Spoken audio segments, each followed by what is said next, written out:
जय हिंद साथियों, नमस्कार दोस्तों साइंस के जो भी क्वेश्चन है वो सारे क्वेश्चन मोस्ट इंपोर्टेंट क्वेश्चन है, इसलिए इस वीडियो को पूरा ज़रूर देखिए ताकि हर क्वेश्चन आपको अच्छे से समझ में आ सके। तो चलिए साइंस के जितने भी क्वेश्चन हैं उनको स्टार्ट करते हैं और देखते हैं कि आपको कौन कौन से क्वेश्चन आते हैं।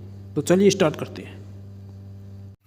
तो चलिए दोस्तों देखिए क्वेश्चन नंबर पहला क्या है। ताप बढ़ने से पृष्ठ तनाव बढ़ता है, कम होता है, वही रहता है या फिर इनमें से कोई नहीं। बताइए कौन सा ऑप्शन सही हो जाएगा। यानी दोस्तों बी ऑप्शन आपका क्या होगा, सही होगा, यानी कम होता है। ताप बढ़ने से पृष्ठ तनाव क्या होता है, कम होता है। ठीक है, चलिए अगला क्वेश्चन देखिए। निम्न में सर्वाधिक प्रत्याय पदार्थ है। देखिए मोस्ट इंपोर्टेंट क्वेश्चन है दोस्तों, ध्यान से देखिएगा। निम्न में से सर्वाधिक प्रत्याय पदार्थ है, बताइए कौन सा होगा इसमें आंसर, कौन सा आंसर सही हो जाएगा। यानी बी ऑप्शन क्या होगा, सही होगा, क्वार्टज। क्या होगा, क्वार्टज। यानी निम्न में सर्वाधिक यानी सबसे ज्यादा प्रत्याय पदार्थ कौन सा है, क्वार्टज है। ठीक है, क्या है, क्वार्टज। अगला क्वेश्चन देखिए। वर्षा की बूंदों का गोल होना निम्न में से किसके कारण होता है। बताइए आप, वर्षा की बूंद होती है वो गोल हो जाती है, वो किसके कारण होती है, बताइए फटाफट से बताइए, आंसर बताइए। 32वें क्वेश्चन का आंसर क्या होगा बताइए। तो पृष्ठ तनाव।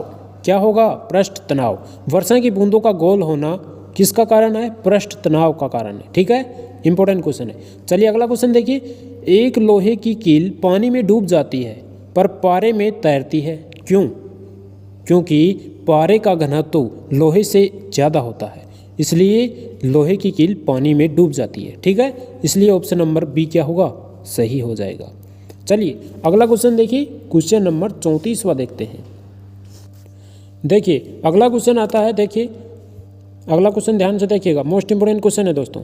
हाइड्रोलिक प्रेस निम्न में से किसके सिद्धांत पर कार्य करती है। बताइए फटाफट से बताइए, क्वेश्चन का आंसर बताइए। क्वेश्चन नंबर 34 का आंसर बता दीजिए आप मुझे, तो बस मुझे आंसर चाहिए और कुछ नहीं चाहिए। बताइए क्या आएगा, बी ऑप्शन आपका क्या होगा, सही होगा, यानी पास्कल के। हाइड्रोलिक प्रेस निम्न में से यानी कि हाइड्रोलिक्स प्रेस पास्कल के सिद्धांत पर कार्य करती है। किसके सिद्धांत पर, पास्कल के सिद्धांत पर। ठीक है, अगला क्वेश्चन देखिए। उत्प्लावकता का सिद्धांत दिया है, किसने दिया है, उत्प्लावकता का सिद्धांत किसने दिया है। 35वें क्वेश्चन का आंसर बताइए फटाफट से। तो ऑप्शन नंबर ए आपका क्या होगा, सही होगा, आर्किमिडीज को।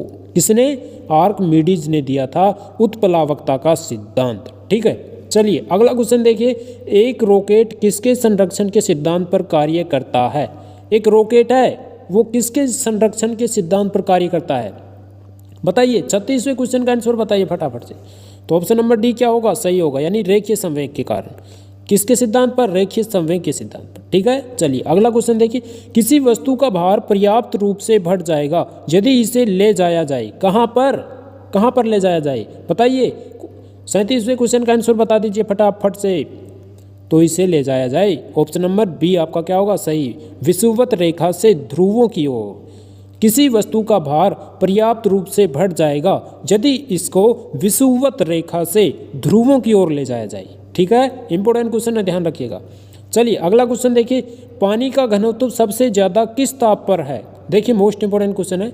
तो पानी का घनत्व सबसे ज़्यादा किस ताप पर है, बताइए। 38वें क्वेश्चन का आंसर बताइए। तो 4 डिग्री सेल्सियस पर। किस ताप पर सबसे ज़्यादा है, यानी पानी का घनत्व सबसे ज़्यादा किस ताप पर है, 4 डिग्री सेल्सियस के ताप पर। ठीक है, चलिए अगला क्वेश्चन देखिए। जितने भी क्वेश्चन बताया हूँ सारे क्वेश्चन मोस्ट इंपोर्टेंट है, मैं पहले बता रहा हूँ आपको। ठीक है, हर क्वेश्चन को ध्यान से देखिएगा आप। चलिए अगला क्वेश्चन देखिए। अल्कोहल का हिमांक ताप क्या है। अल्कोहल का हिमांक ताप क्या है। तो अल्कोहल का हिमांक ताप क्या है, ऑप्शन नंबर बी, यानी -130 डिग्री सेल्सियस। ठीक है, चलिए अगला क्वेश्चन देखिए। यदि बैरोमीटर ऊपर उठता है तो यह सूचक है, किसका है सूचक, यानी ऑप्शन नंबर बी, सुंदर मौसम का। किसका, सुंदर मौसम का। यदि बैरोमीटर ऊपर उठता है तो यह सुंदर मौसम का सूचक है। ठीक है, चलिए अगला क्वेश्चन देखिए। ताप बढ़ने से ध्वनि का वेग बढ़ता है, घटता है, अपरिवर्तित रहता है या फिर घटकर बढ़ता है, बताइए मुझे। 41वें यानी 41 क्वेश्चन का आंसर चाहिए, फटाफट से बता दीजिए। तो क्या हो जाएगा, ताप बढ़ने से ध्वनि का वेग बढ़ जाता है, यानी कि बढ़ जाता है, बढ़ता है। ठीक है, ऑप्शन नंबर ए आपका सही होगा। अगला क्वेश्चन देखिए, कौन से ताप पर सेंटीग्रेड और फ़ारेनहाइट क्या है, कौन से ताप पर सेंटीग्रेड और फ़ारेनहाइट स्केल का मान बराबर होता है, बताइए बताइए मुझे। 42वें क्वेश्चन का आंसर चाहिए, फटाफट से बता दीजिए। तो इसका क्या हो जाएगा, ऑप्शन नंबर ए, यानी कौन से ताप पर सेंटीग्रेड और फ़ारेनहाइट स्केल का मान बराबर होता है, तो -40 डिग्री।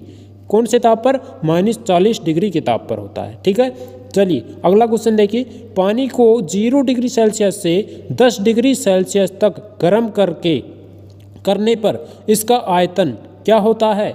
पानी को 0 डिग्री सेल्सियस से 10 डिग्री सेल्सियस तक गर्म करने पर इसका आयतन क्या होता है, बढ़ता है, कम होता है, परिवर्तित नहीं होता है, पहले कम होता है तथा बाद में बढ़ता है, बताइए मुझे। 43वें क्वेश्चन यानी 43 क्वेश्चन का आंसर चाहिए, वो भी अभी फिलहाल में तुरंत, बताइए।